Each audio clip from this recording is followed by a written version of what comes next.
এখন ম্যাক্সিমাম মহিলাদের প্রশ্ন স্বামীর মাধ্যমে আলেমদের কাছে প্রশ্ন পাঠায়, হুজুর বাচ্চারা শরীরে প্রস্রাব করলে শরীর নাপাক হবে কিনা, বাচ্চারা প্রস্রাব করলে নাপাক হবে কিনা। বাস ইমাম নববী রাহমাতুল্লাহি আলাইহি মুসলিম শরীফের ব্যাখ্যায় লিখে দিয়েছেন, লা খিলাফা ফি নাজাসাতিহি, বাচ্চা প্রস্রাব করলে পায়খানা করলে যে নাপাক হবে এই ব্যাপারে কোনো ইখতিলাফ নাই। উলামায়ে কেরাম ইজমা ঐক্যমত, বাচ্চা প্রস্রাব পায়খানা করলেও শরীর নাপাক হয়ে যাবে, বাচ্চা প্রস্রাব পায়খানা করলেও নাপাক হয়ে যাবে। হ্যাঁ, একটু ছাড় আছে। এমন নবীজি সাল্লাল্লাহু আলাইহি সাল্লাম বলেন, শরীরের সামান্য অংশ যদি কারো শুকানো থাকে, পানি যদি না পৌঁছে, ইচ্ছাকৃতভাবে যদি এমন হয় যে তোমার শরীরে একটু অংশে তোমার অসতর্কতার কারণে গোসলে ওই অংশে পানি যদি না পৌঁছে, নবীজি সাল্লাল্লাহু আলাইহি সাল্লাম বলেন তাহলে তাকে জাহান্নামের আগুনের মধ্যে কাজা ওয়া কাজা ওই শাস্তি দেওয়া হবে। মানে নবীজি সাল্লাল্লাহু আলাইহি সাল্লাম সাবধান বাণী আমাদেরকে দিয়েছেন, তোমরা নামাজগুলোর প্রতি যত্নবান হও। এই নামাজ, 5 ওয়াক্ত নামাজের প্রতি যত্নবান হওয়ার জন্য আল্লাহ পাক রব্বুল আলামিন হুকুম করলেন। নামাজে যত্নবান হওয়া মানে নামাজে প্রবেশ করার আগ পর্যন্ত যা যা প্রয়োজন, সমস্ত প্রয়োজনগুলো আদায় করে এরপর নামাজে উপস্থিত হয়ে খুশু হুজুর সাথে 5 ওয়াক্ত সালাত আদায় করা। এই হাফিজ মুহাফাজ দ্বারা উদ্দেশ্য অনেকগুলোর মধ্যে আল মুহাফাজাতু আলা শুরুতিস সালাহ, নামাজ শুদ্ধ হওয়ার জন্য যেই শর্তগুলো আছে এই শর্তগুলোও সঠিকভাবে আদায় করা, এটা নামাজের প্রতি যত্নবান হওয়ার অন্তর্ভুক্ত। এই জন্য নামাজের আগে পবিত্রতা অর্জন করা, নামাজের আগে প্রস্রাব পায়খানা তথা ইস্তেঞ্জার প্রয়োজন হলে ইস্তেঞ্জা করা। এই ইস্তেঞ্জা করার ক্ষেত্রে আবার রাসূলুল্লাহ সাল্লাল্লাহু আলাইহি সাল্লামের সুন্নাহ মোতাবেক যেন আমার ইস্তেঞ্জা হয় সেদিকে লক্ষ্য রাখা। ইস্তেঞ্জার ক্ষেত্রে আমরা কয়েকটা কথা মনে রাখবো। 1 নাম্বার, ইস্তেঞ্জায় যারা প্রবেশ করব, আল্লাহ খচিত কোনো জিনিস যেন আমার সাথে না থাকে, যেমন আল্লাহ লেখা আছে আংটি ইত্যাদি, এগুলো যেন আমার সাথে না থাকে। 2 নাম্বার, যদি আপনি খোলা ময়দানে ইস্তেঞ্জা করেন তাহলে লোকালয় থেকে একটু দূরে যাওয়া। আর যদি বাসা বাড়ি হয় অথবা মসজিদের টয়লেট প্রস্রাবখানা, সেটা ভিন্ন কথা, শুধু আপনার পর্দা দেওয়া আছে, দেয়াল দেওয়া আছে। আবু দাউদ শরীফের 2 নাম্বার হাদিস, জাবের রাদিয়াল্লাহু তাআলা আনহুর বর্ণনা, আন জাবির ইবনে আব্দুল্লাহ রাদিয়াল্লাহু তাআলা আনহু قال, যখন ইস্তিনজা প্রয়োজন সারার জন্য ইচ্ছা করতেন, ইনতালাকা, রাসূল সাল্লাল্লাহু আলাইহি সাল্লাম দূরে চলে যাইতেন, হাত্তা লা ইয়ারাহু আহাদ, এমন দূরে যাইতেন যে কেউ রাসূলকে আর দেখতে পাইতো না। তো খোলা ময়দানে যদি রাসূল সাল্লাল্লাহু আলাইহি সাল্লাম ওনার ইস্তিনজা সারার প্রয়োজন হতো, তাহলে উনি এমন জায়গায় যাইতেন যেখানে ওনাকে মানুষ দেখতে না পায়। এখান থেকে আমাদের একটা বিষয় শিক্ষণীয়, যেখানে সেখানে প্রস্রাব করতে বসে না যাওয়া। অনেককে দেখা যায় দেয়ালের পাশে দাঁড়ায় ছেড়ে দেয়। তো এই বিষয়গুলো আসলে নির্লজ্জতার পরিচয়। তাহলে 2 নাম্বার আমরা জানলাম যে ইস্তেঞ্জা যদি লোকালয়ে করা হয় দূরে যাওয়া, আর যদি বসত বাড়ি অথবা মসজিদে, এগুলো তো ব্যবস্থাপনা আছে। 3 নাম্বার, ইস্তেঞ্জায় প্রবেশ করার আগে দোয়া পড়া, বাম পা দিয়ে প্রবেশ করা।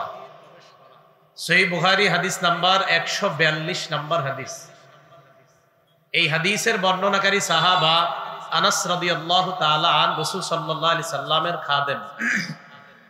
আন আনাস ইবনে মালিক রাদিয়াল্লাহু তাআলা আনহু قال, كان النبي صلى الله عليه وسلم إذا أراد أن يدخل الخلاء قال اللهم إني أعوذ بك من الخبث والخبائث। রাসূল আকরাম সাল্লাল্লাহু আলাইহি সাল্লাম যখন ইস্তেঞ্জায় প্রবেশ করতেন তখন আল্লাহর কাছে দোয়া করতেন, আল্লাহ আমি আপনার কাছে পানাহ চাই, খবিস জিন ভূত থেকে পানাহ চাই, বদ অভ্যাস থেকে আপনার কাছে পানাহ চাই। বদ অভ্যাস দ্বারা উদ্দেশ্য ইস্তেঞ্জায় যাওয়ার পরে এমন কর্ম যেন আপনার দ্বারা না হয় যেই কর্মে আপনার যৌবনের ক্ষতি হতে পারে। এটা বদভ্যাস। এটা কি অভ্যাস? হ্যাঁ, বদভ্যাস। রাসূল আকরাম সাল্লাল্লাহু আলাইহি সাল্লাম ইস্তেঞ্জায় যাওয়ার আগে আল্লাহর কাছে এই দোয়াটা করতেন, আল্লাহ আমি আপনার কাছে পানাহ চাই, খন্নাস জিন থেকে, খারাপ জিন ভূত থেকে পানাহ চাই, বদ অভ্যাস থেকে আপনার কাছে পানাহ চাই। এই দোয়া পরে ইস্তেঞ্জায় প্রবেশ করলে আশা করা যায় আল্লাহ সমস্ত প্রকার বালা মুসিবত থেকে হেফাজত করবেন। 4 নাম্বার, ইস্তেঞ্জা থেকে যখন বের হবেন ডান পা দিয়ে বের হবেন এবং একটা দোয়া পড়বেন। তিরমিজি শরীফ হাদিস নাম্বার 7, আনা আয়েশা উম্মুল মুমিনিন রাদিয়াল্লাহু তাআলা আনহা কানা নবী সাল্লাল্লাহু আলাইহি ওয়াসাল্লাম ইযা আরাদাল খুরুজ মিনাল খালা অথবা ইযা খারাজা মিনাল খালা। আম্মা জান আয়েশা বলেন, আল্লাহর নবী যখন ইস্তেঞ্জা সারার পর যখন বাহিরে আসতেন, ক্বালা গুফরানাক, আল্লাহর কাছে বলতেন আল্লাহ আমি আপনার মাগফিরাত চাই, আপনার ক্ষমা চাই। নবী ইস্তেঞ্জা থেকে বের হওয়ার পর বলতেন আল্লাহ আমি আপনার ক্ষমা চাই, আমি আপনার মাগফিরাত চাই। আরেকটা দোয়া আছে, সেটাও বলা যায় আলহামদুলিল্লাহিল্লাযী আযহাবা আন্নিল আযা ওয়া আফানি। সমস্ত প্রশংসা আল্লাহর, যিনি আমার থেকে কষ্টদায়ক, আমার ভিতরে যে মলমূত্র ছিল এইগুলা আমাকে বের করার ব্যবস্থা করে দিয়েছেন। প্রশংসা, সমস্ত প্রশংসা আল্লাহ। বের হওয়ার পর আল্লাহর কাছে মাগফিরাত চাওয়া, এ হলো 4 নাম্বার কাজ। 5 নাম্বার, যাদের বাসায় গোসলখানা আছে এটা মন দিয়ে শোনেন, বিসমিল্লাহ। এই গোসলখানার মধ্যে ইস্তেঞ্জা করবেন না। গোসলখানা আলাদা, টয়লেট থাকলে ভিন্ন কথা। যদি শুধু গোসলখানা হয়, ওই গোসলখানার মধ্যে ইস্তেঞ্জা না করা। আবু দাউদ শরীফের 27 নাম্বার হাদিস, এই হাদিসের বর্ণনাকারী সাহাবার নাম আব্দুল্লাহ ইবনে মুগাফফাল রাদিয়াল্লাহু তাআলা আনহু। আর আব্দুল্লাহ ইবনে মুগাফফাল রাদিয়াল্লাহু তাআলা আনহু قال قال رسول الله صلى الله عليه وسلم لا يبولن احدكم في مستحمه ثم يتوضا فيه। তোমাদের কেউ যেন তার গোসলখানার মধ্যে প্রস্রাব না করে। গোসলখানার মধ্যে প্রস্রাব করে, করার পর এরপর ওযু করে। আল্লাহ নবী বলেন ফা ইন্না আম্মাতাল ওয়াসওয়াসি মিনহু, তোমাদের কেউ যদি গোসলখানার মধ্যে প্রস্রাব করো আবার ওযু করো, তোমার মধ্যে ওয়াসওয়াসা সৃষ্টি হবে, সন্দেহ সৃষ্টি হবে। বারবার হুজুরে ফোন দিবা, হুজুর আমি যেই জায়গায় প্রস্রাব করেছি ওই জায়গায় আমি ওযু করলাম, আমার ওযু হইছে কি হয় নাই, এই টেনশনে পড়ে যাবেন আপনি। খালি হুজুরে ফোন দিবেন। নবীজি তো বলেই দিছে, তো এনে প্রস্রাব করলাগা, তুমি করার কারণেই তো তোমার ভিতরে ওয়াসওয়াসা সৃষ্টি হয়েছে। যদি না করতা হুজুরে আর টাকা খরচ করে ফোন দেওয়া দরকার ছিল না। সুন্নাহ মোতাবেক ইস্তেঞ্জার জায়গায় ইস্তেঞ্জা করতা, ওযুর জায়গায় ওযু করতা, তাহলে তোমার মাসালাও জিজ্ঞাসা করা লাগতো না, 1 টাকা 1 মিনিটে খরচ হইতো না। রাসূল আকরাম সাল্লাল্লাহু আলাইহি সাল্লাম বলে দিলেন কেউ যেন গোসলখানায় প্রস্রাব না করে, করার পর আবার সেখানে ওযু করে। তো এটা করার পরে কি হয়, তার মানে ওয়াসওয়াসা সৃষ্টি হয়। এ হলো 5 নাম্বার। 6 নাম্বার, ইস্তেঞ্জা আমরা যারা করি, করার ক্ষেত্রে অনেক সময় আবদ্ধ পানিতে ইস্তেঞ্জা করে, আবদ্ধ পানিতে প্রস্রাব ছেড়ে দেয় জিনিসটা, আবদ্ধ পানির মধ্যে। এই আবদ্ধ পানিতে ইস্তেঞ্জা করবেন না, এটা রাসূল সাল্লাল্লাহু আলাইহি সাল্লামের নিষেধ। আবার প্রবাহমান পানিতে ইস্তেঞ্জা করা নিষেধ, আল মুআজামুল আওসাতে আসছে। বাকি এটা আবদ্ধ পানিতে ইস্তেঞ্জা করা নিষেধ, মুসলিম শরীফের 281 নাম্বার হাদিস, আমাদের মাদ্রাসার পাঠ্যপুস্তক অনুযায়ী। এই হাদিসের বর্ণনাকারী জাবের রাদিয়াল্লাহু তাআলা আন জাবির ইবনে আব্দুল্লাহ রাদিয়াল্লাহু তাআলা আনহু قال قال رسول الله صلى الله عليه وسلم, আল্লাহর নবীর সাহাবা জাবের রাদিয়াল্লাহু তাআলা আনহুর বর্ণনা, নাহা রাসূলুল্লাহ সাল্লাল্লাহু আলাইহি ওয়াসাল্লাম আইয়ুবালা ফিল মাইর রাকিদ। জাবের বলেন আল্লাহর নবী নিষেধ করেছেন আবদ্ধ পানির মধ্যে যদি আমরা প্রস্রাব না করি, তাহলে আবদ্ধ পানিতে প্রস্রাব করা যাবে না, গোসলখানায় প্রস্রাব করা যাবে না। 7 নাম্বার, মানুষ যেই রাস্তা দিয়ে চলাচল করে, গাছের ছায়া আছে যেই রাস্তায়, ওই রাস্তায় প্রস্রাব করা যাবে না। মুসলিম শরীফ 269 নাম্বার হাদিসের বর্ণনা, আবু হুরায়রা রাদিয়াল্লাহু তাআলা আনহুর বর্ণনা, ক্বালা রাসূলুল্লাহ সাল্লাল্লাহু আলাইহি ওয়াসাল্লাম, আল্লাহ নবী বলেন ইত্তাকুল্লাহ আলাইন, তোমরা 2টা এমন কাজ থেকে বাঁচো, এই 2টা কাজ করলে তোমাদের উপর অভিশাপ হবে। কয় কাজ করলে অভিশাপ হবে? নবীজি বললেন এমন দুইটা কাজ আছে, যে দুইটা কাজ তোমরা প্রায় সময় মানুষের সামনে করে দেন, দেয়ালের পাশে দাঁড়ায় ছেড়ে দেয়, এটা অভিশপ্ত কাজ। শোনেন, নবীজি বললেন দুইটা এমন কাজ যেই কাজ করলে তোমাদের উপর অভিশাপ হবে, এই দুই কাজ থেকে বাঁচো। বলেন আমাদের উপর অভিশাপ হবে এমন কয়টা কাজ করলে আমাদের উপর অভিশাপ হতে পারে? এক নাম্বার, সাহাবারা বললেন ওয়ামাল্লা আনানি ইয়া রাসূলুল্লাহ, অভিশপ্ত দুইটা কাজ কি যে দুই কাজ করলে অভিশাপের কারণ হতে পারে? নবীজি বললেন এক নাম্বার, আল্লাযী ইয়াতাখাল্লা ফি তরিকিন নাস, মানুষ যেই রাস্তা দিয়ে চলাচল করে এই রাস্তার মধ্যে যেই ব্যক্তি মলমূত্র ত্যাগ করে এই ব্যক্তি অভিশাপের কাজ করে। মানুষ যেই রাস্তায় চলাচল করে এই রাস্তায় মলমূত্রের কাজ করলে অভিশাপের কাজ করে। রাতের বেলা হতে পারে আপনাদের কোনো ড্রাইভার এমন হয়েছে যে কোনো ড্রাইভার আপনি হঠাৎ গাড়ি থামাইলেন, আশেপাশে প্রস্রাব পায়খানার জায়গা পাইতেছেন না, বাস আপনি এক জায়গায় বসে ছেড়ে দিয়েছেন জিনিসটা। সকালবেলা মানুষ তো এই দিক দিয়ে যাওয়ার সময় সে কষ্ট পাইতেছে, এই কষ্ট পাওয়ার সাথে সাথে আপনার উপর অভিশাপ শুরু হয়ে গেছে। এক নাম্বার, মানুষের রাস্তায় মলমূত্র ত্যাগ করা নিষেধ, এটা হলো অভিশাপের এক নাম্বার অভিশপ্ত কাজ। দুই নাম্বার, মানুষ যেই গাছের ছায়ায় আশ্রয় নেয় ওই ছায়ার মধ্যে প্রস্রাব করা নিষেধ। একটা গাছের ছায়া, মানুষ বাতাস খাওয়ার জন্য ওখানে বসে। ঢাকা শহরের চমৎকার উদাহরণ হলো ফ্লাইওভার গুলা, যে ফ্লাইওভার ওভারব্রিজ গুলা, এই ওভারব্রিজ গুলার নিচে সাধারণত কিছু মানুষ, এই মানুষগুলার মাথার মধ্যে কি আছে আল্লাহ জানে, এরা কি করে ফ্লাইওভারের গোড়াতে প্রস্রাব পায়খানা করে রাখে। এটা অভিশপ্ত কাজ, এটা অন্যায়, এটা নিষেধ। এলো 7 নাম্বার। 8 নাম্বার, প্রস্রাব করার সময় রাসূল আকরাম সাল্লাল্লাহু আলাইহি সাল্লাম আরেকটা বিষয় গুরুত্ব দিয়েছেন, কোন গর্তের মধ্যে প্রস্রাব করবেন না। একটা গর্ত কোথাও দেখছেন, এখানে প্রস্রাব করবেন না। এইখানে প্রস্রাব করা নিষেধ কেন? আবু দাউদ শরীফের 161 নাম্বার হাদিস, নাহা রাসূলুল্লাহ সাল্লাল্লাহু আলাইহি ওয়াসাল্লাম, আল্লাহ নবী নিষেধ করেছেন আইয়ুবালা ফিল জুহরি, আল্লাহ নবী গর্তের মধ্যে প্রস্রাব করতে নিষেধ করেছেন। নবীজি কেন নিষেধ করলেন? অন্য বর্ণনায় আসছে ফাইন্নাহা মাসাকিনুল জিন্নি, গর্তগুলা হলো জিন্নাতের ঘর। আরেক বর্ণনায় গর্তের মধ্যে যদি সাপ বিচ্ছু থাকে ওই সাপ বিচ্ছু তোমার লজ্জাস্থানে দংশন করতে পারে, নাউজুবিল্লাহ। সাপ বিচ্ছু তোমার লজ্জাস্থানে দংশন করতে পারে। গর্তে প্রস্রাব করে দিলে তো গর্তের মধ্যে যে জিনিস থাকে ওটা বের হয়ে আসে, বের হওয়ার পর ওটা আপনাকে দংশন করতে পারে। আপনাকে দংশন না করলেও অন্য কাউকে দংশন করতে পারে, কারণ আপনি চলে যাওয়ার পরে এটা এখান থেকে বের হয়ে যেতে পারে। এলো 8 নাম্বার, গর্তে প্রস্রাব করা যাবে না। 9 নাম্বারটা মন দিয়ে শুনেন, কি? একজনে প্রস্রাব করে, আরেকজন দাঁড়ায় রয়েছে ঢিলা নিয়ে, দুইজন কথা কয়। একজন প্রস্রাবে আছে, আরেকজন ঢিলা নিয়ে দাঁড়াইছে, তুই তাড়াতাড়ি শেষ কর, আরে আমিও পানি নিব, তুই শেষ কর তাড়াতাড়ি।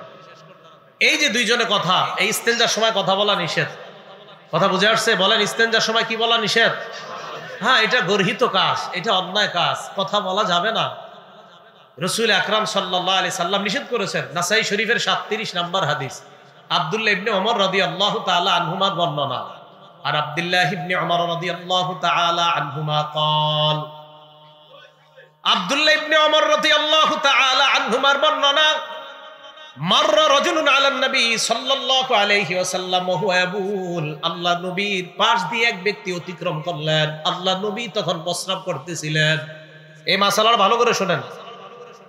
নবীজি প্রস্রাব করতেছে, আর নবী প্রস্রাব করতেছে শব্দটা এভাবে না বইলা, আমাদের নবীজি ছোট ইস্তেঞ্জা করতেছে।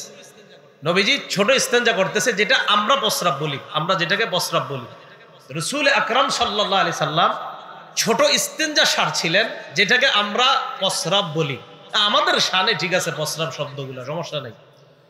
রাসূল আকরাম সাল্লাল্লাহু আলাইহি সাল্লামের পাশ দিয়ে একজন অতিক্রম করলেন। করার সময় ফাসাল্লামা আলান নবী সাল্লাল্লাহু আলাইহি ওয়াসাল্লাম, নবীজি সালাম দিছে, আসসালামু আলাইকুম। কি করছে? সালাম দিছে। ফালাম ইয়ারুদ্দা আলাইহিস সালাম, আল্লাহ নবী তার সালামের জবাব দেয় নাই। নবীজি সালামের মাসালাটা মনে থাকবে নি? না, থাকে না আপনাদের। তাহলে রাসূল আকরাম সাল্লাল্লাহু আলাইহি সাল্লামকে ইস্তেঞ্জারত অবস্থায় সালাম দিয়েছেন। বলেন নবীজি কি সালামের জবাব নিয়েছেন?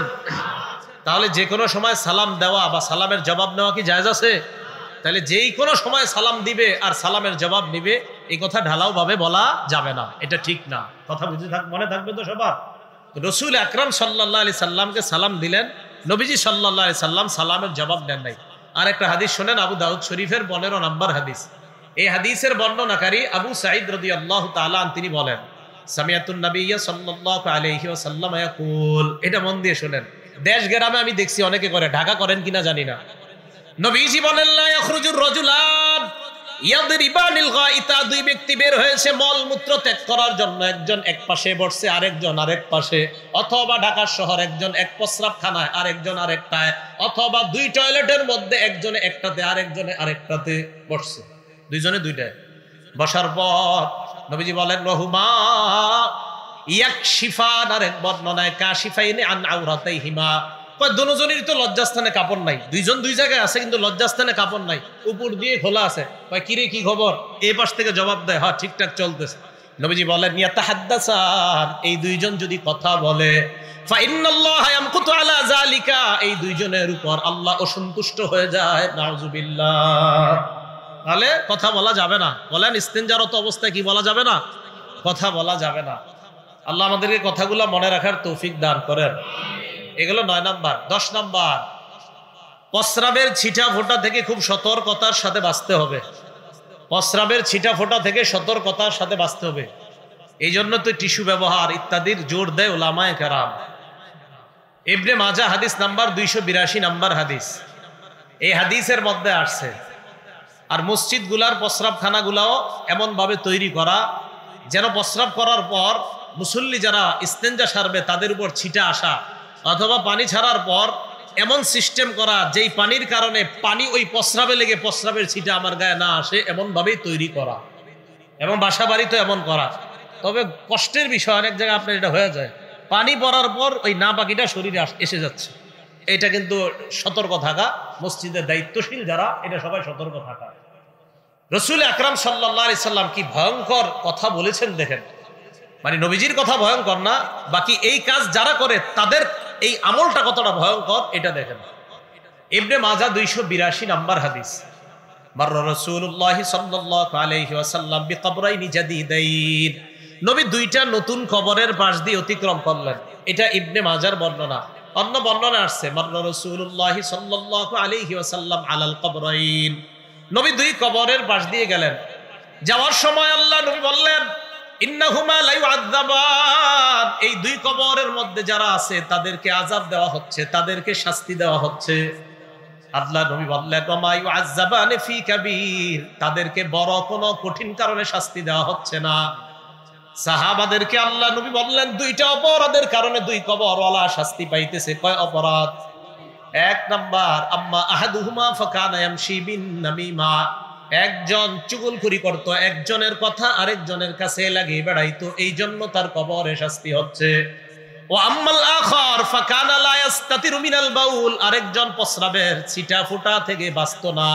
প্রস্রাবের থেকে বাঁচার জন্য সে ভালোভাবে পবিত্রতা অর্জন করতো না। প্রস্রাবের ছিটা ফোঁটা শরীরে লাগলো কিনা এটার ব্যাপারে সে যে সতর্কতা অবলম্বন করা প্রয়োজন এটা করতো না। তো নবীজি বলেন, দুই কবরে দুইজনের শাস্তি হচ্ছে। একজন নাপাকি থেকে সঠিকভাবে না বাঁচার কারণে, আরেকজনের শাস্তি হচ্ছে এই ব্যক্তি চুগলখড়ি করত। আল্লাহ এই বিষয়গুলো আমাদেরকে গুরুত্ব সহকারে অনুধাবন করে এই বিষয়গুলো সতর্কতার সাথে আমলে যেন আনতে পারি, আল্লাহ তৌফিক দান করেন।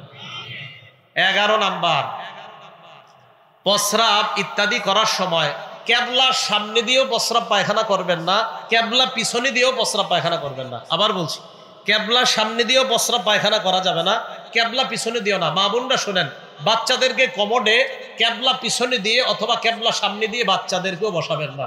স্বামীরা স্ত্রীদেরকে বলে দিবেন, বাচ্চাকে যখন কমোডে বসায় তখন যেন এই বাচ্চার সামনে এবং পিছনটা এটা যেন কেবলার দিকে না হয়। মনে থাকবে তো? রাসূল আকরাম সাল্লাল্লাহু আলাইহি সাল্লাম হাদিসের মধ্যে বলে, দেখেন আবু দাউদ শরীফ হাদিস নাম্বার 7, এই হাদিসের মধ্যে রাসূল আকরাম সাল্লাল্লাহু আলাইহি সাল্লাম বলেন, নবীজির সাহাবা সালমান ফারসি রাদিয়াল্লাহু তাআলা আনহুকে এক ব্যক্তি বললেন, বা ইহুদিদের থেকে বলা হলো, সালমান তোমাদের নবী দেখি তোমাদেরকে সবকিছু শিখায়। বা কি শিখায়?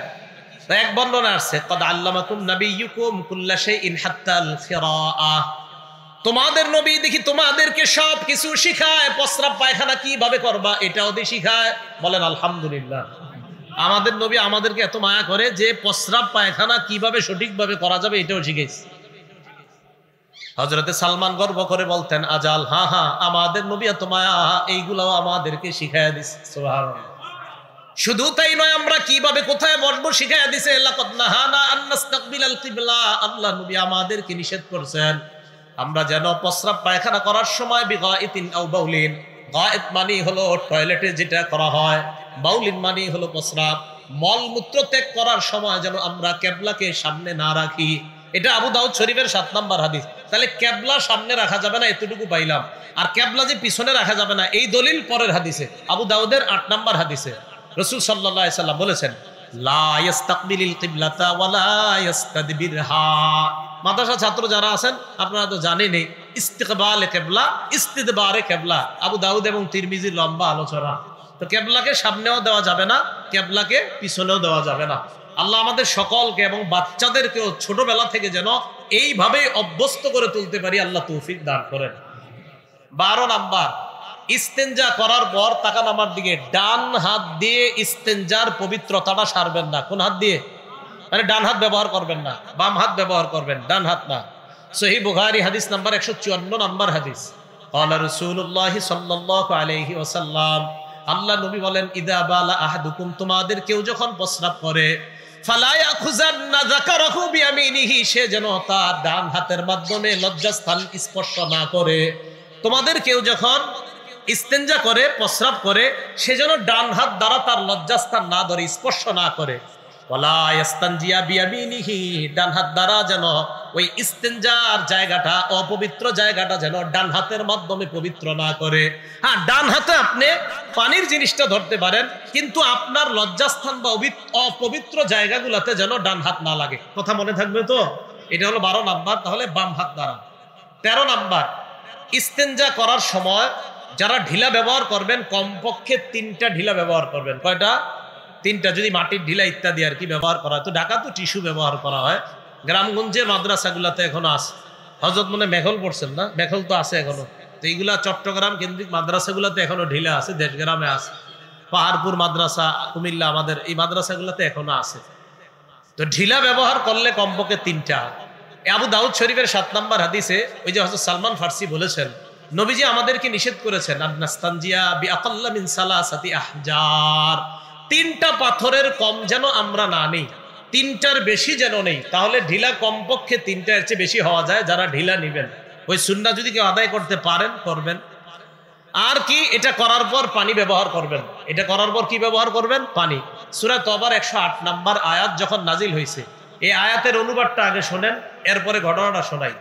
আল্লাহ পাক রব্বুল আলামিন বলেন, আউযু বিল্লাহি মিনাশ শাইতানির রাজীম, ফীহি রিজালুন ইউহিব্বুনা আন ইয়াতাতাহহারু ওয়াল্লাহু ইউহিব্বুল মুত্তাহহিরিন।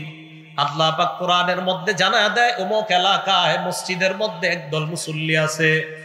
এই মুসল্লিরা এমন যারা পবিত্রতা অর্জন করতে পছন্দ করে। আল্লাহ পবিত্রতা অর্জনকারীদেরকে ভালোবাসেন। আল্লাহ পবিত্রতা অর্জনকারীদেরকে কি বাসেন? ভালো। এই জায়গায় অনুবাদটা, আল্লাহ বেশি পবিত্রতা অর্জনকারীদেরকে ভালোবাসে। বলেন কি বলছি? বেশি বেশি পবিত্রতা অর্জনকারীদেরকে ভালোবাসে। এই আয়াত নাজিল হওয়ার পর নবীজি গেছে কুবা এলাকায়, এলাকার নাম কুবা। এই কুবা এলাকায় যাওয়ার পর নবীজি কুবাবাসীদেরকে বললেন, তোমরা এমন কি আমল করো, কিভাবে পবিত্রতা অর্জন করো, যে তোমাদের ব্যাপারে আল্লাহ কোরআনে আয়াত নাজিল করে দিছে। তখন তারা বললেন, ইয়া রাসূলুল্লাহ, আমরা ঢিলা ব্যবহার করার পর পানির মাধ্যমে ভালোভাবে পবিত্রতা অর্জন করে নেই। আল্লাহর নবী বললেন, তোমাদের এই পবিত্রতা ডাবল হওয়ার কারণে আল্লাহ তোমাদেরকে অধিক পবিত্রতা অর্জনকারী বলে কোরআনে আয়াত নাজিল করে দিলেন। তাহলে অধিক পবিত্রতা অর্জন করা। তাহলে টিস্যু যারা নিবেন, নেওয়ার পরেও পানি নেওয়া। টিস্যু নেওয়ার পরে কি নেওয়া বলেন? পানি নেওয়া। এটা অধিক পবিত্রতা। বিসমিল্লাহ। 14 নাম্বার, হাড্ডি দ্বারা, কাগজ দ্বারা, কয়লা, এরপরে আপনার শুকনা গোবর ইত্যাদি, এইগুলা দ্বারা ইস্তেঞ্জার জায়গা পরিষ্কার করা যাবে না। আবু দাউদ শরীফের 7 নম্বর হাদিসে আসছে, সালমান ফার্সি রাদিয়াল্লাহু তাআলা আনহু বলেন, নাহানা আন নাস্তানজিয়া বিরাজিইন আও বিআজমিন। রাসূল আকরাম সাল্লাল্লাহু আলাইহি ওয়াসাল্লাম আমাদেরকে হাড্ডি দ্বারা অথবা শুকনা গোবর ইত্যাদি দ্বারা, বক্তব্যের ছেলেরা পরে দেখবেন শুকনা গোবর, গাছের কাঁচা পাতা, খাদ্য দ্রব্য, হ্যাঁ কয় জিনিস দ্বারা ইস্তেঞ্জা করা নিষেধ, এগুলা দেখবেন এরা বলে, বাচ্চারা বলে, যদিও আপনাদের 50 বছরেররাও পারেন না, কষ্ট নিয়ে না, অথচ পারা দরকার ছিল আমাদের। এগুলা এগুলা এগুলা কিন্তু এগুলা ফরজে আইন বিদ্যা, এগুলা জানা দরকার। ওলামায়ে কেরামকে জিজ্ঞাসা করবেন, এগুলা মুসলমানের জানা জরুরি।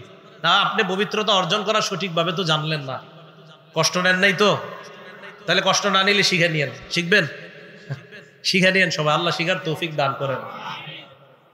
তো রাসূল আকরাম সাল্লাল্লাহু আলাইহি সাল্লাম আমাদেরকে জানায় দিলেন নামাজের আগে এইভাবে পবিত্রতা অর্জন করা। এবার আসেন, ইস্তেঞ্জা করার পর আমরা যাদের ঘরে বাচ্চা আছে, বাচ্চা দুই ধরনের হবে, হয়তো ছেলে হবে, না হয় মেয়ে হবে। এখন ম্যাক্সিমাম মহিলাদের প্রশ্ন স্বামীর মাধ্যমে আলেমদের কাছে প্রশ্ন পাঠায়, হুজুর বাচ্চারা শরীরে প্রস্রাব করলে শরীর নাপাক হবে কিনা, বাচ্চারা প্রস্রাব করলে নাপাক হবে কিনা। বাস ইমাম নববী রাহমাতুল্লাহি আলাইহি মুসলিম শরীফের ব্যাখ্যায় লিখে দিয়েছেন, লা খিলাফা ফি নাজাসাতিহি, বাচ্চা প্রস্রাব করলে পায়খানা করলে যে নাপাক হবে এই ব্যাপারে কোনো ইখতিলাফ নাই। উলামায়ে কেরাম ইজমা, ঐক্যমত, বাচ্চা প্রস্রাব পায়খানা করলেও শরীর নাপাক হয়ে যাবে, বাচ্চা প্রস্রাব পায়খানা করলেও নাপাক হয়ে যাবে। হ্যাঁ, একটু ছাড় আছে, এমন ছেলে যদি, বাচ্চাটা যদি ছেলে হয় তাহলে তার ওই প্রস্রাব, বাচ্চা যদি ছেলে বাচ্চা প্রস্রাব করে শরীরে, তাহলে এটা মোটামুটি হালকাভাবে পানি দিয়ে পবিত্রতা অর্জন করে নিলে চলবে। কিন্তু মেয়ে বাচ্চা যদি প্রস্রাব করে তাহলে ভালোভাবে ধৌত করতে হবে। আমি আবার বলছি, ছেলে শিশু যদি প্রস্রাব করে হালকাভাবে ধুয়ে নিলে হবে। মেয়েরা যদি, মেয়ে কন্যা আর কি যারা, তারা যদি প্রস্রাব করে তাহলে এটা ভালোভাবে ধুইতে হবে। আপনারা কিন্তু আবার ফোনে কেউ আমার মাসালা জিজ্ঞেস করেন না, আমার নামের শুরু যদিও মুফতি, কিন্তু মাসালা দেওয়ার মতো মুফতি আমি না। তো যাই হোক, এতটুকু মনে রাখেন যে বাচ্চা যদি ছেলে হয়, তো ছেলে বাচ্চা যদি প্রস্রাব করে তাহলে হালকাভাবে ধুয়ে নিলে হবে, আমি দলিল দিচ্ছি। আর যদি মেয়ে বাচ্চা প্রস্রাব করে তাহলে আপনার ভালোভাবে ধৌত করতে হবে। তহাবি শরীফের বর্ণনা, আলী ইবনে আবি তালেব রাদিয়াল্লাহু তাআলা আনহু বর্ণনা, রাসূল আকরাম সাল্লাল্লাহু আলাইহি সাল্লাম স্পষ্ট বলে দিয়েছেন কি, ইউগসালু বাউলুল জারিয়া, ইউগসালু বাউলুল জারিয়া, মেয়ে বাচ্চার প্রস্রাবকে ভালোভাবে ধৌত করতে হবে। ওয়ায়ুনদাহু বাউলুল গুলাম, আর ছেলে বাচ্চার প্রস্রাবকে মোটামুটি হালকাভাবে ধুয়ে নিলেই হবে। তাহলে মেয়ে বাচ্চার প্রস্রাব ভালোভাবে ধুইতে হবে, আর ছেলে বাচ্চার প্রস্রাবটা হালকা ধুয়ে নিলে। আর মুসলিম শরীফের দলিল নেন, আম্মা জানা আয়েশা সিদ্দিকা রাদিয়াল্লাহু তাআলা আনহার বর্ণনা।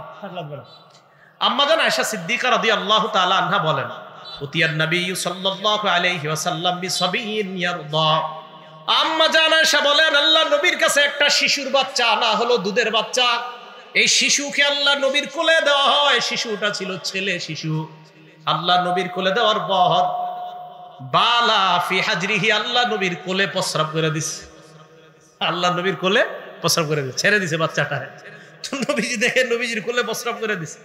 ফাদা বিমাইন, আল্লাহ নবী পানি আনাইলেন, আনার পর ফাসাব্বা আলাই, হালকাভাবে নবী ওই জায়গায় পানি এইভাবে আপনার ইয়া করে দিলেন, পানি ঢেলে দিলেন, ঢেলে হালকাভাবে ধুয়ে নিলেন। ওই যে বললাম, ছেলে শিশুর প্রস্রাব হালকাভাবে ধোয়াটাই যথেষ্ট, মেয়ে শিশুর প্রস্রাব এটা ভালোভাবে ধুতে হবে। মনে থাকবে না কথাটা ইনশাআল্লাহ? তাহলে ছেলে হোক মেয়ে হোক, এদের প্রস্রাব পায়খানা অপবিত্র, বাস এটা হলো মাসালা, প্রথম কথা। দ্বিতীয় কথা, ছেলে বাচ্চার প্রস্রাব যদি হয় এটা হালকাভাবে ধৌত করলে, মোটামুটি ভাবে ধৌত করলে যথেষ্ট হবে। আর মেয়ে বাচ্চার প্রস্রাবটা ভালোভাবে ধৌত হবে। হ্যাঁ, এরপরে যদি কারোর মধ্যে অস্বস্তা সন্দেহ থাকে, না হুজুর আমি দুটোটাই ভালোভাবে ধুইব, সমস্যা নেই, তো আপনি ধুন, সমস্যা নেই। ছেলেরটাও আপনি আরো ভালোভাবে, যেইভাবে মেয়েরটা ভালোভাবে ধোয়ার কথা বলা হয়েছে, তো ছেলেরটা এইভাবে ধৌত করেন, কোনো সমস্যা নেই। আল্লাহ আমাদের সকলকে ঘরে বাইরে পবিত্রতা অর্জন করে নামাজের পূর্ববর্তী শর্তগুলা যেন আমরা পালন করতে পারি, আল্লাহ তৌফিক দান করেন। কে পবিত্রতা অর্জন ছাড়া নামাজ হবে না, এই ব্যাপারে 3টা হাদিস শুনি।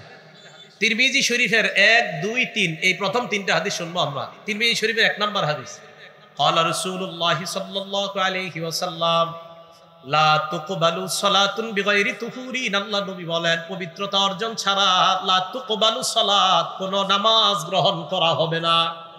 পবিত্রতা অর্জন ছাড়া কোনো নামাজ গ্রহণ করা হবে না। হাদিস নাম্বার 2, এটা একটু মন দিয়ে শোনেন, 2 নম্বর হাদিসটা। কেন? কারণ আগামীকাল ফজর থেকে আপনারা, আমি এখন যেভাবে বলবো এইভাবে নিয়তটা পাল্টানো শুরু করবেন ফজর থেকে। ক্বালা রাসূলুল্লাহ সাল্লাল্লাহু আলাইহি ওয়াসাল্লাম, আল্লাহ নবী বলেন নামাজের আগে তোমরা যারা ওযু করবা, পবিত্রতা অর্জন করবা, তোমরা যারা পবিত্রতা অর্জন করার সময় ভালোভাবে তোমরা পবিত্রতা অর্জন করবা। আল্লাহ নবী বলেন যখন তোমরা ওযুর মাধ্যমে মুখ ধৌত করবা, ভালোভাবে ধৌত করবা। কেন? দেখেন, নবীজি বলেন, ইদা তাওয়াদ্দাআল আব্দুল মুসলিমু আউল মুমিন, কোন মুসলমান অথবা মুমিন বান্দা যখন ওযু করে, ফাগাসালা ওয়াজহাহু, পানি দিয়ে যখন তার মুখ ধৌত করে, খারাজাত মিন ওয়াজহিহি কুল্লু খাতিআতিন নাযারা ইলাইহা বিআইনাইহি। নবীজি বলেন, কোন মুসলমান যখন ওযু করে, ওযুর পানি যখন চেহারার মধ্যে দেয়, তখন এই নজরের মাধ্যমে যেই গুনাহগুলা করছে ওই পানির সাথে মাআল মাই আও মা আখিরি কতরিল মা, পানির সাথে অথবা পানির শেষ ফোঁটার সাথে তার এই গুনাহগুলা ঝরে যায়, পড়ে যায়। তাহলে আগামীকাল যখন ওযুটা করব আমরা ফজর থেকে, চেহারায় পানিটা দেওয়ার সময় মাথায় রাখবো, মনে মনে রাখবো যে আল্লাহ, আমি তো চোখ দিয়ে কত গুনাহ করি আল্লাহ। মাহমুদ হাদিসে পড়ছি আপনার নবী বলছেন যে মুখ ধৌত করলে শেষ ফোঁটার সাথে চোখের গুনাহগুলা ঝরে পড়ে যায়। আল্লাহ, আমি মুখে পানি দিচ্ছি মাহমুদ, আমার এই পানি দেওয়ার সাথে সাথে এই পানির সাথে যেন আমার চোখের গুনাহগুলা ঝরে পড়ে যায়। মনে থাকবেন ইনশাআল্লাহ। এ হলো মুখে পানি দিলাম। এরপরে কয় ওয়াইদা গাসালা ইয়াদাইহি, এরপরে যখন হাত ধৌত করবেন আপনি, আল্লাহ নবী বলেন হাত ধৌত করার পর খরাজাত কুল্লু খাতিআতিন মিন ইয়াদাইহি বাতাসাতহা ইয়াদা, হাতের মাধ্যমে যত গুনাহ করছে পানির সাথে হাতের গুনাহগুলা ঝরে পড়ে যায়। এই হাদিস থেকে বোঝা যায় পায়ের গুনাহ আর যত অঙ্গ প্রত্যঙ্গগুলো আছে ধৌত করবেন, তো এই পানির ফোঁটার সাথে আপনার গুনাহগুলা ঝরে পড়ার এই ব্যবস্থা আল্লাহ পাকের পক্ষ থেকে করা হয়। 3 নাম্বার হাদিস, রাসূল আকরাম সাল্লাল্লাহু আলাইহি ওয়াসাল্লাম পবিত্রতা অর্জন ছাড়া আমাদের যে সালাত হবে না, বাকি প্রথম 1, 2, 3 এই তিনটা হাদিসের মধ্যে বলছেন যে পবিত্রতা অর্জন এটা হলো নামাজের শর্ত। তো তৃতীয় হাদিসের মধ্যে নবীজি বলেন, তিরমিজি শরীফের, মিফতাহুস সালাতি আত-তুহুর, নামাজের চাবি হলো পবিত্রতা, পবিত্রতা অর্জন ছাড়া নামাজ খোলা যায় না। এবার চলেন আমরা নামাজে প্রবেশ করব। নামাজে প্রবেশ করার আগে যদি গোসল ফরজ না থাকে তাহলে ওযু করা। ওযুর ফরজ কয়টা বলেন তো? 4টা। সূরা মাইদার 6 নম্বর আয়াতে আল্লাহ পাক রব্বুল আলামিন বলেন, ইয়া আইয়ুহাল্লাযীনা আমানু ইযা কুমতুম ইলাস সালাহ, হে ঈমানদারগণ তোমরা যখন নামাজে দাঁড়ানোর ইচ্ছা করো, ফাগসিলু ওয়ুজুহাকুম, তোমরা তোমাদের চেহারা ধৌত করো, ওয়া আইদিয়াকুম ইলাল মারাফিক, তোমরা তোমাদের হাতগুলা কোনই পর্যন্ত ধৌত করো, ওয়ামসাহু বিরুউসিকুম, 3 নাম্বার মাথা মাসহ করো, 4 নাম্বার আরজুলাকুম ইলাল কাবাইন, পাগুলা টাকনু পর্যন্ত পা ধৌত করো। এ হলো ওযুর 4 ফরজ। হাত ধৌত করা, মুখ ধৌত করা, মাথা মাসহ করা আর পা এটা ভালোভাবে ধৌত করা যদি ওযু ফরজ হয় আপনার। আর যদি গোসল ফরজ হয় আপনার উপরে, ভালো করে মনে রাখবেন, যদি গোসল ফরজ হয় আপনার উপরে তো গোসলের 3টা ফরজ।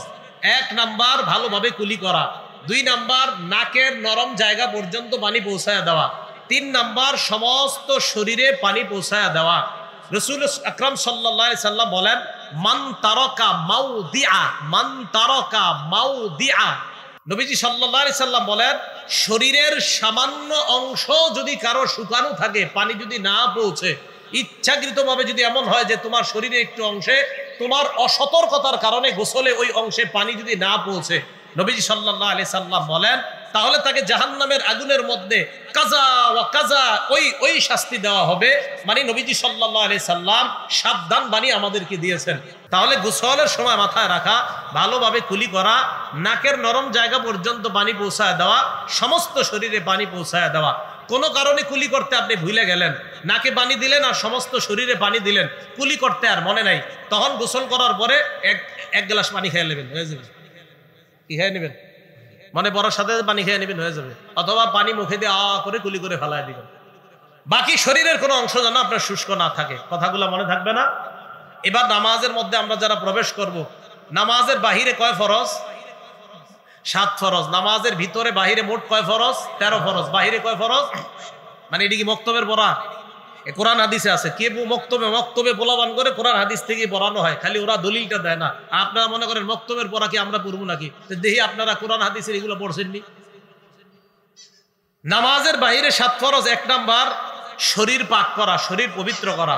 সূরা মাইদার 6 নম্বর আয়াতে আল্লাহ বলেন, ওয়া ইন কুনতুম জুনুবান ফাত্তাহহারু, যদি তোমরা অপবিত্র হও, তোমাদের উপর যদি গোসল ফরজ হয়, ভালোভাবে তোমরা গোসল করে নাও, ভালোভাবে তোমরা পবিত্রতা অর্জন করে নাও। 1 নাম্বার শরীর পাক, 2 নাম্বার কাপড় পাক, কাপড় পাকের দলিল হলো সূরা মুদ্দাসসিরের 4 নম্বর আয়াত। আল্লাহ বলেন ওয়াসিয়াবাকা ফাতাহহির, তোমরা তোমাদের কাপড় পবিত্র করো। এই জায়গায় রাসূলুল্লাহ বলছে হাবিব আপনি আপনার কাপড় সমূহ পবিত্র করেন। তাহলে কাপড়গুলো পবিত্র করা এটা নামাজের বাহিরে 2 নম্বর ফরজ। 3 নম্বর নামাজের জায়গা পবিত্র করা। সূরা বাকারা আয়াত নম্বর 125 আল্লাহ বলেন ওয়াহিদনা ইলা ইব্রাহিম ওয়া ইসমাঈল আন তাহহিরা বাইতি লিত-তাইফিনা ওয়াল আকিফিনা ওয়ার রুকআইস সুজুদ। আল্লাহ বলেন ইব্রাহিম এবং ইসমাঈল আলাইহিস সালাতু ওয়াস সালাম দুইজনকে আমি বললাম আপনারা দুইজন আন তাহহিরা বাইতি, আমার ঘরটা আপনারা পবিত্র করেন, লিত-তাইফিনা তায়েফকারীদের জন্য, ওয়াল আকিফিনা যারা ইতিকাফ করবে তাদের জন্য, ওয়ার রুকআই যারা রুকু করবে তাদের জন্য, as-সুজুদ যারা সিজদা করবে তাদের জন্য। তাহলে 3 নাম্বার নামাজের জায়গা পবিত্র করা সূরা বাকারার 125 নাম্বার আয়াত দ্বারা প্রমাণিত হয়। এটা হলো 4 নাম্বার। সহিহ বুখারীর 335 নাম্বার হাদিসের বর্ণনা। ক্বালা রাসূলুল্লাহ সাল্লাল্লাহু আলাইহি ওয়াসাল্লাম, আল্লাহ নবী বলেন ওয়াতিতু খামসান লাম ইউতাহুন্না আহাদুন ক্বাবলি, নবীজি বলেন আমাকে এমন 5টা জিনিস দেওয়া হয়েছে আমার পূর্বে এই 5 জিনিস আর কাউকে দেওয়া হয় নাই। 1 নাম্বার নুসিরতু বিররুবি মাসিরাতা শাহরিন, আমার ব্যাপারে 1 মাসের দূরত্বে বেঈমানদের অন্তরে কম্পন সৃষ্টি করে দেওয়া হয়। আমি যদি কোথাও জিহাদের ময়দানে রওনা করব তো নুসিরতু বিররুবি মাসিরাতা শাহরিন, বেঈমানদের অন্তরে বিররুবি আল্লাহ রূপ সৃষ্টি করে দেয়, কাঁপন সৃষ্টি করে দেয়। 1 মাসের দূরত্বে এই কাঁপন সৃষ্টির মাধ্যমে আল্লাহর পক্ষ থেকে আমি নবীকে সাহায্য করা হয়, আমার পূর্বে আর কোন নবীকে এইভাবে সাহায্য করা হয় নাই। 1। 2 নাম্বার রাসূল আকরাম সাল্লাল্লাহু আলাইহি সাল্লাম বলেন ওয়াজুইলাত লিয়াল আরদু মাসজিদান ওয়া তাহুরা, পুরা দুনিয়াটা আমার জন্য মসজিদ করে দেওয়া হয়েছে, নামাজের জায়গা, এবং পুরা দুনিয়াটা আমার জন্য পবিত্রতার মাধ্যম বানায় দেওয়া হয়েছে। আগের উম্মত নির্দিষ্ট জায়গায় গিয়ে ইবাদত করা লাগতো, এই উম্মতের ইবাদত যেই কোনো জায়গায় নামাজের সময় হবে তো পবিত্র জায়গায় নামাজ পড়লেই আল্লাহ তার নামাজ কবুল করে নেবেন। এই জন্য রাসূল আকরাম সাল্লাল্লাহু আলাইহি সাল্লাম বললেন পুরা দুনিয়াটাই পবিত্র। হ্যাঁ, যদি অপবিত্র থাকে তো 3 নাম্বার নামাজের বাহিরের ফরজ হলো জায়গাটা পবিত্র করে নেওয়া।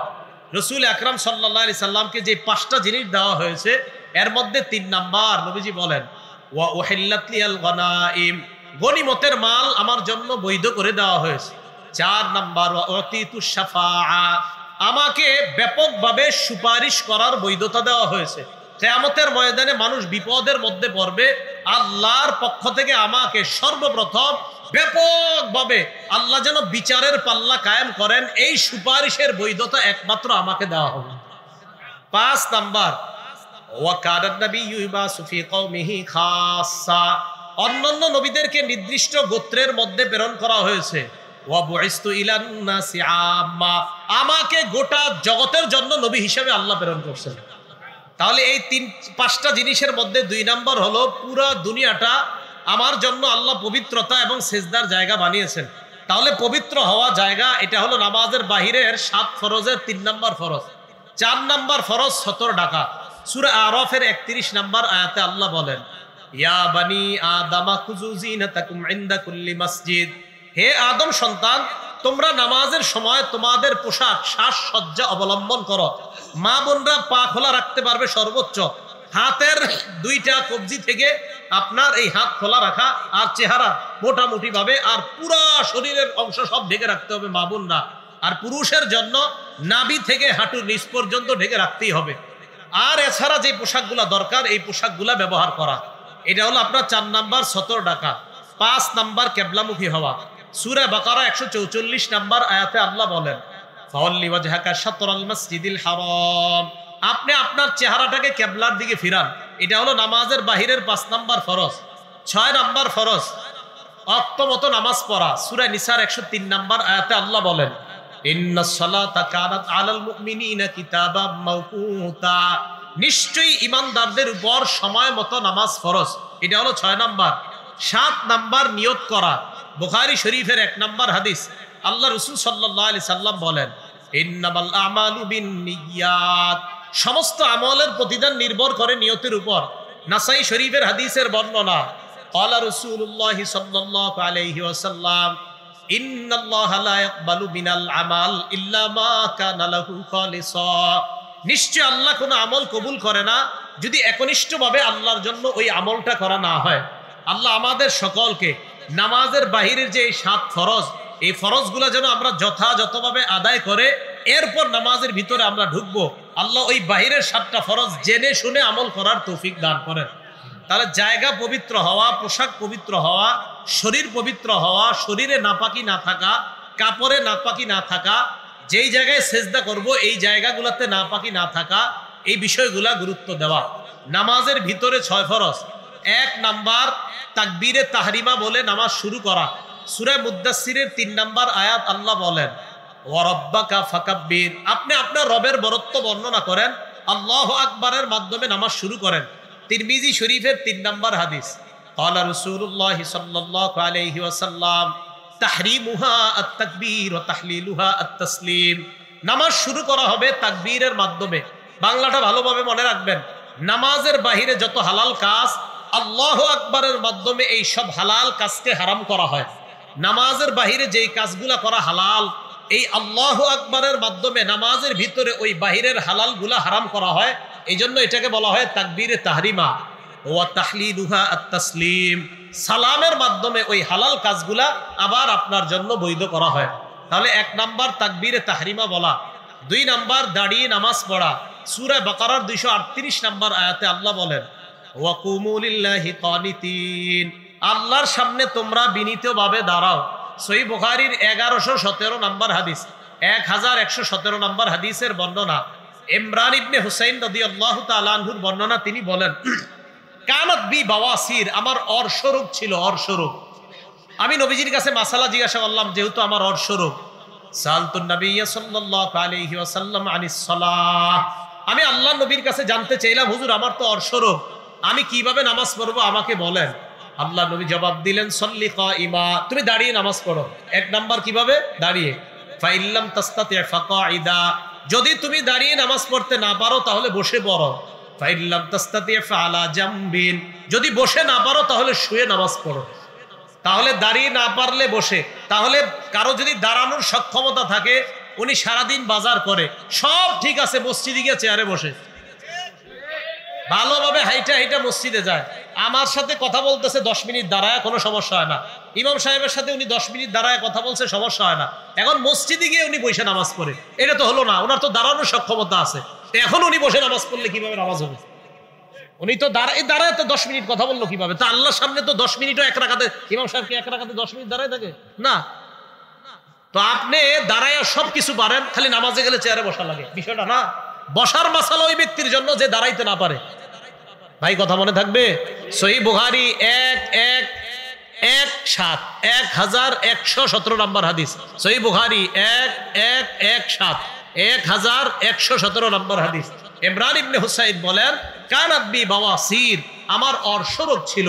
আমি রাসূল সাল্লাল্লাহু আলাইহি সাল্লামকে প্রশ্ন করলাম নামাজ পড়বো কিভাবে? তো নবীজি বললেন সল্লি কাইমান, দাঁড়িয়ে নামাজ পড়ো। তাহলে দাঁড়িয়ে মানে তুমি যদি দাঁড়াইতে সক্ষম হও তো দাঁড়িয়ে নামাজ পড়ো। ফাইল্লাম তাস্তাতি, যদি দাঁড়িয়ে নামাজ পড়তে সক্ষম না হও, ফাকাইদান, তাহলে বসে নামাজ পড়ো। ফাইল্লাম তাস্তাতি, যদি বসেও না পারো, ফাআলা জামবিন, তাহলে শুয়ে নামাজ পড়ো। তাহলে বলেন তো, দাঁড়ানোর সক্ষম ব্যক্তি বসে নামাজ পড়লে হবে না? দাঁড়ানো সক্ষম ব্যক্তি বসে বললে হবে না। এই কথাগুলো আমরা মনে রাখবো। বাজারে গিয়ে 1.5 ঘন্টা ঘুরে কিচ্ছু হয় না, উনি মসজিদে গেলে বসে যায়। এই বিষয়গুলো কেমন? এটা তো সঠিক হলো না আপনার। আল্লাহ আমাদেরকে বুঝার তৌফিক দান করেন। আরো আশ্চর্য লাগে, একজন আপনি ইদানিং চেয়ার পাওয়া যায়, আপনার ইয়া চেয়ার কেমন জানি ভাঙ্গা যায়, এটা এইভাবে নিয়ে যাওয়া যায় মসজিদে। এই চেয়ার এইভাবে নিয়ে আমি জুমা পড়াইতে যাই যে রাস্তায়, তো রমজান মাসে তো আপনার আর খানা নাই, আর রমজান মাসে খানা আছে দিনের বেলা। তো আগে আগে মসজিদে গেলে প্রচুর মানুষ এসে ডিস্টার্ব করে, এই জন্য চিন্তা করি কি করা যায়। তো এর আগে একটা মসজিদ আছে, কোন মসজিদ সেটা বলবো না, তো যেই কোনো এক মসজিদে আমি বসে থাকি কিছুক্ষণ, বসে আপনার হয়তো কোরআন শরীফ পড়ি বা কিছু করি, সময়টা কাটাই, তারপর মসজিদে যাই। এক লোক আপনার এইভাবে উনি চেয়ারটা এইদিকে নিয়ে মসজিদে ঢুকার পর খাদেম সাহেবের সাথে দীর্ঘক্ষণ দাঁড়ায়, ঠিক চেয়ারও এই জায়গায় আছে, তাও কত কষ্ট কথা বলতেছে দীর্ঘক্ষণ। এই কথাটা বইলা উনি আপনার চেয়ারটা পাইতে গিয়ে চেয়ারে বসে। তো খাদেম সাহেব জিজ্ঞাসা করলাম নামাজ পড়ে কিভাবে? চেয়ারে বসে। মানে এটা মানে আপনি সুন্দর এটা নিয়ে গেলেন, আবার খাদেম সাহেবের দিক নির্দেশনা দিতেছেন, এইভাবে মুছো, এটা করো, ওইটা করো, দাঁড়ায় দাঁড়ায়, কিন্তু দাঁড়ায় সব করতে। তো আল্লাহর সামনে আপনি এই অদ্দুহা সূরা পরিমাণ দাঁড়ায় থাকতে পারলেন না? ভাই কথাগুলো বোঝার চেষ্টা করবো আমরা। আল্লাহ আমাদের সকলকে বুঝবার তৌফিক দান করেন। 1 নাম্বার তাকবীরে তাহরিমা, 2 নাম্বার দাঁড়িয়ে নামাজ পড়া, 3 নাম্বার কেরাত পড়া। সূরা মুজাম্মিল আয়াত নাম্বার 20 আল্লাহ বলেন ফাকরাউ মা তায়াসসারা মিনাল কুরআন, কোরআনের যে অংশ সহজ, যেখান থেকে সহজ সেখান থেকে তেলাওয়াত করো। 4 নাম্বার কেরাত পড়া, রুকু করা 4 নাম্বার, 5 নাম্বার সিজদা করা। 4 এবং 5 নাম্বারের দলিল সূরা হজের 77 নাম্বার আয়াত। আল্লাহ বলেন ইয়া আইয়ুহাল্লাযীনা আমানু রুকউ ওয়াসজুদু, হে ঈমানদারগণ তোমরা রুকু করো সিজদা করো। রুকুর দলিল পাইলাম 4 নাম্বার, সিজদার দলিল পাইলাম, এটা হলো 5 নাম্বার। 6 নাম্বার শেষ বৈঠক করা, মানে আত্তাহিয়াতু পড়তে যতক্ষণ লাগে ওই পরিমাণ সময় বসা। রাসূল আকরাম সাল্লাল্লাহু আলাইহি সাল্লাম আব্দুল্লাহ ইবনে মাসউদ রাদিয়াল্লাহু তাআলা আনহুর হাতটা এইভাবে ধরলেন। আবু দাউদ শরীফের 970 নাম্বার হাদিস। এইভাবে ধরার পর নবীজি তাকে অনেক কিছু শিখাইলেন। আল্লামাহুত তাশাহুদা, তাশাহুদ শিখাইলেন। এইভাবে তাশাহুদ শিখানোর পর নবীজি বললেন ইবনে মাসউদকে ফাইদা কারাতা, তুমি যখন এটা পড়বা, আও কযাইতা হাযা, তুমি যখন পড়বা অথবা এইভাবে এটা আদায় করবা, তুমি এই পরিমাণ আদায় করবা, তাম্মাস সালাত, তোমার নামাজ আদায় হয়ে গেছে, পরিপূর্ণ হয়ে গেছে। ফাইন শিতা আন তাকুমা কুম, তোমার যদি মন চায় চলে যেতে চলে যাও। ওয়াইন শিতা আন তাকউদা ফাকুদ, আর মন চাইলে বসে থাকো। মানে আত্তাহিয়াতু পরিমাণ অন্তত এটা তো পড়তেই হবে। তো এই পরিমাণ শেষ বৈঠক করা এটা হলো ফরজ। তাহলে নামাজের ভিতরে কয় ফরজ? 6টা ফরজ। 1 নাম্বার তাকবীরে তাহরিমা বলা, 2 নাম্বার দাঁড়িয়ে। বলেন তো দাঁড়িয়ে মানে যেই ব্যক্তি দাঁড়াতে সক্ষম সে দাঁড়িয়েই নামাজ পড়তে হবে। বলেন যেই ব্যক্তি দাঁড়াতে সক্ষম উনি দাঁড়িয়েই নামাজ পড়তে হবে। আল্লাহ আমাদেরকে বুঝার তৌফিক দান করেন। এখন তো আপনি এই যে নামাজের নিয়ম জানলেন, কিন্তু নামাজটা আপনার কবুল হবে কিভাবে? আরে আপনারা যেইভাবে নামাজ পড়েন এইভাবে কি কবুল হবে কিনা? কিন্তু রাসূল সাল্লাল্লাহু আলাইহি সাল্লাম দেখেন তো কি বলে, সহিহ বুখারী 757 757 নাম্বার হাদিস, 757 757। নবীজি সাল্লাল্লাহু আলাইহি সাল্লাম মসজিদে আসলেন, আসার পর বসে রইছে। এক ব্যক্তি মসজিদে আসছে, আসার পর নামাজে দাঁড়াইছে, আল্লাহু আকবার, নামাজ দাঁড়াইছে। নামাজ দাঁড়ানোর পর নামাজ পড়লেন, আল্লাহ নবী তার নামাজটা দেখলেন। এই হাদিস দ্বারা বোঝা যায় কোন ব্যক্তি যদি মসজিদে নামাজ পড়ে, ইমাম সাহেব যদি তার নামাজ দেখে এটা জায়েজ আছে। ইমাম সাহেব যদি কোনো ব্যক্তির সুন্নত নামাজ দেখে, মুসল্লির, এটা দেখতে পারবে। কারণ নবীজি সাল্লাল্লাহু আলাইহি সাল্লাম এক সাহাবার নামাজ দেখতেছে, দেখেন কি হয়। নামাজ দেখার পর ওই ব্যক্তি নামাজের সালাম ফিরাইলেন, ফিরানোর পর আল্লাহ নবীর কাছে আসলেন। আসার পর সাল্লামা আলান নবী সাল্লাল্লাহু আলাইহি ওয়াসাল্লাম, আল্লাহ নবীকে সালাম দিলেন। ফারাদ্দা আলাই, আল্লাহ নবী তাকে সালামের জবাব দিলেন। নবীজি তাকে বললেন ইরজি ফাসাল্লি ফাইন্নাকা লাম তুসাল্লি, যাও তুমি আবার নামাজ পড়ো, কারণ তুমি নামাজ পড়ো নাই। যাও তুমি নামাজ পড়ো, তুমি নামাজ পড়ো নাই। সাহাবা আবার গেছে, যাওয়ার পর ইউসাল্লি কামা কানা সাল্লা, আগে যেইভাবে নামাজ পড়ছে আবার ওইভাবে নামাজ পড়তে লাগলেন। নামাজের সালাম ফিরাইলেন, আবার আল্লাহ নবীর সামনে গিয়ে সালাম দিলেন। নবী সালামের জবাব দিয়ে বললেন ইরজি, আবার যাও, ফাসাল্লি, নামাজ পড়ো, ফাইন্নাকা লাম তুসাল্লি, তুমি নামাজ পড়ো নাই, যাও আবার নামাজ পড়ো। সাহাবা দ্বিতীয়বার নামাজ পড়লেন, এইভাবে 3 বার হয়ে যায়। সাহাবা আল্লাহ নবীকে বললেন ইয়া রাসূলুল্লাহ মা উহসিনু গায়রা, আমি এর চাইতে ভালো নামাজ পড়তে জানি না, আল্লিমনি, এর চাইতে যদি ভালো নামাজ থাকে আমাকে আপনি শিখায়া দেন। তাহলে ইমাম সাহেব যদি কোনো মুসল্লির নামাজ দেখে, দেখার পর যদি বলে ভাই আপনি তো সেজদায় গিয়া 2 পা পিছন দিয়ে উঠায় ফেলেন, কয় পা? 2 পা একসাথে। অনেক মুসল্লি সেজদা দিয়ে 2 পা একসাথে পিছনে উঠায়, সেজদাতে 2টা পিছন দিয়ে এভাবে দাঁড়া করায় রাখে, নামাজ কিন্তু ঝামেলা হয়ে গেছে। 2 পা একসাথে উঠে গেলে নামাজ ঝামেলা হয়ে যাবে। 1 পা মাটিতে থাকতেই হবে সেজদায় গেলে। হ্যাঁ, হেদায়া মাসালা আছে স্পষ্ট। 2 পা উপরে কিন্তু উঠা যাবে না। এখন ইমাম সাহেব আপনার নামাজ দেখলো, দাঁড়িয়ে দাঁড়িয়ে আপনার নামাজ দেখলো, দেখার পর আপনার বললো ভাই আপনার নামাজ আবার পড়েন, হয় নাই। আপনি কি করেন? আপনি নামাজ হয় নাই মানে না, আপনি মানে ঝাড়ি মারলেন, নামাজ হুজুর কইলো নামাজ হয় নাই, তা আপনি রাগ হয়ে গেলেন, নামাজ হয় নাই মানে। তো এইভাবে নামাজের মধ্যে আপনার যখন ইমাম সাহেব বলা, তাহলে বলেন তো ইমাম সাহেব বলাটা নবীর সুন্নাহ কিনা? আরে নবীজি বলছেন এক সাহাবাকে যে তুমি যাও আবার নামাজ পড়ো, তাহলে ইমাম সাহেবের দেখাটা সুন্নাহ কিনা? আচ্ছা, এরপরে এই বলাটা যে তুমি নামাজ, আপনি আবার নামাজটা পড়েন ভাই আপনার নামাজ হয় না, এই বলাটা ওনার অধিকার আছে কিনা? 3 নম্বরে আপনি পাল্টা হুজুরকে বলা উচিত, হুজুর আমার নামাজ তো আমি এর চেয়ে ভালো জানি না, কিভাবে পড়তে হয় আমারে শিখায় দেন। তো সাহাবা নবীজি বললেন হুজুর আমারে শিখায় দেন। তো নবীজি বললেন ইদা কুমতা ইলাস সালাহ, যখন তুমি নামাজের ইচ্ছা করবা, ফাকাব্বির, তখন তুমি তাকবীর বলে নামাজ শুরু করবা। এরপর সানা পড়ার পর কোরআনের যে সূরা তোমার সহজ হয়, ফাকরা মা তায়াসসারা মাকা মিনাল কোরআন, কোরআনের যেই জায়গা থেকে সহজ সেই জায়গা থেকে তেলাওয়াত করবা। দেখেন কি কয় এরপর, সুম্মারকা, এরপর তুমি রুকু করবা।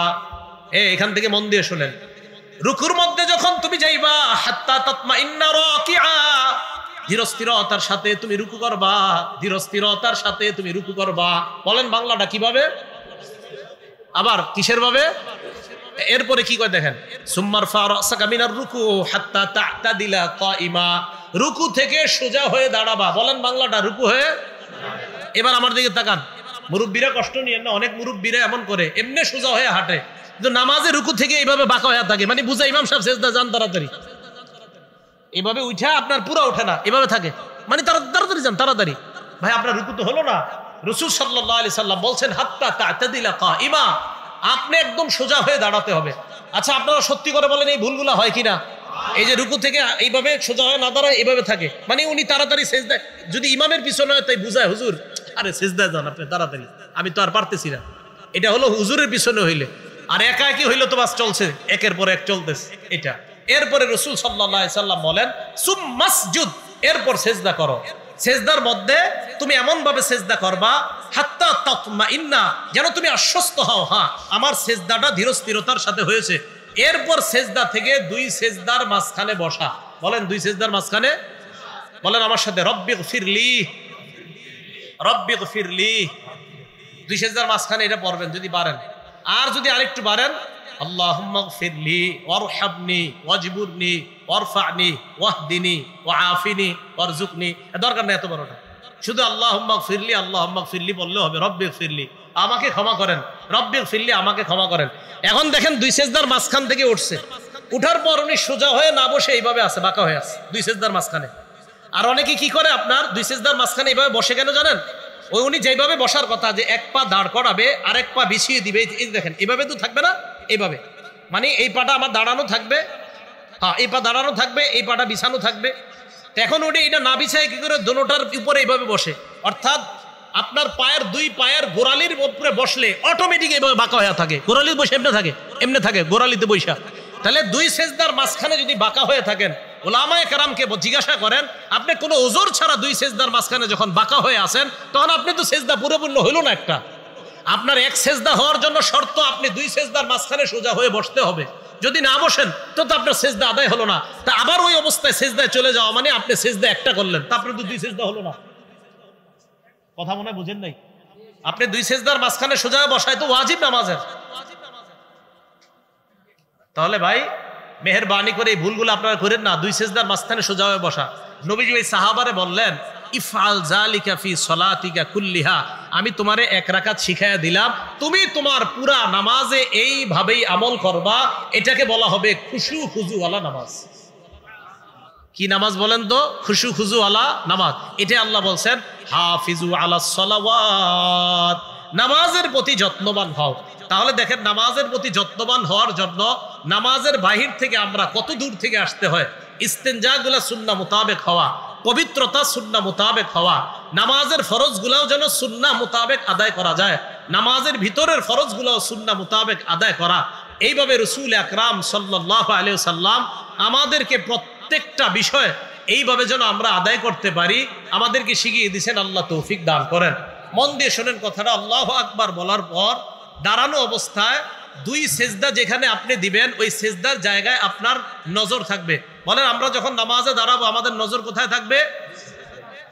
নামাজ খুশু খুজু হওয়ার জন্য যে জায়গায় নজর থাকা দরকার, নজরগুলো যদি সেখান থেকে ছুটে যায়, নামাজের খুশু খুজু নষ্ট হয়ে যায়। আবার বলছি, নামাজের খুশু খুজু নষ্ট হয়ে যাওয়ার জন্য এটাও দায়ী, যেই জায়গায় আপনার নামাজে নজর থাকা দরকার সেখানে নজর না রেখে যদি অন্য কোথাও নজরটা নিয়ে নেন, এই নামাজের খুশু খুজুটা নষ্ট হওয়ার জন্য আপনার নজর এদিক সেদিক করাটা দায়ী হয়ে যাবে।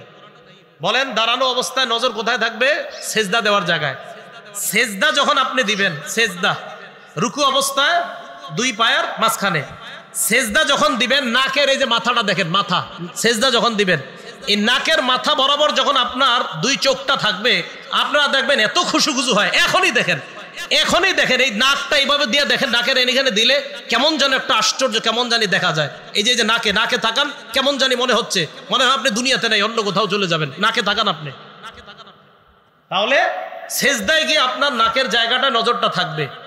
এরপরে আপনি যখন বসবেন কোলে নজর। এবার আমি বলবো, আপনারা বলবেন বাকিটা। বলেন দাঁড়ানো অবস্থায় কোথায়? রুকু অবস্থায়, সেজদা অবস্থায়, বসা অবস্থায়, কোলে। নামাজে যেই জায়গায় নজরগুলা থাকা দরকার, এই হলো 4টা নজরের কথা বললাম। বলেন দাঁড়ানো অবস্থায় সেজদার স্থানে, রুকু অবস্থায় ওই মাঝখানে, এরপরে সেজদা অবস্থায় নাকের, বসা অবস্থায় কোলে 5 নাম্বার নজর, সালাম ফিরানো অবস্থায় 2 কাঁধ 2 কাঁধ, এ হলো 5টা নজর। মুসলমানের নামাজের মধ্যে যে 5 জায়গায় নজর দেওয়া দরকার, এই নজর যদি 5 জায়গায় ছাড়া অন্য জায়গায় যায়, নামাজের খুশি নষ্ট হয়ে যাবে। এই 5 জায়গায় নজর থাকতে হবে মুসলমান। আল্লাহ পাক রব্বুল আলামিন আমাদের সকলকে শুধু হাফিজু আলাস সালাওয়াত আমরা বুঝলাম যে নামাজের প্রতি যত্নবান হয়ে আমরা যেন 5 ওয়াক্ত নামাজ, 1 রাকাত নামাজের আলোচনা হলো আমাদের। এই 1 রাকাত নামাজটা আমরা প্রত্যেকটা রাকাতে যেন এইভাবে পড়তে পারি, আল্লাহ তৌফিক দান করেন। আমিন। ওয়া আখিরু দাওয়ানা আনিল হামদুলিল্লাহি রাব্বিল আলামিন। আমরা কি উঠবো না মাদ্রাসার জন্য?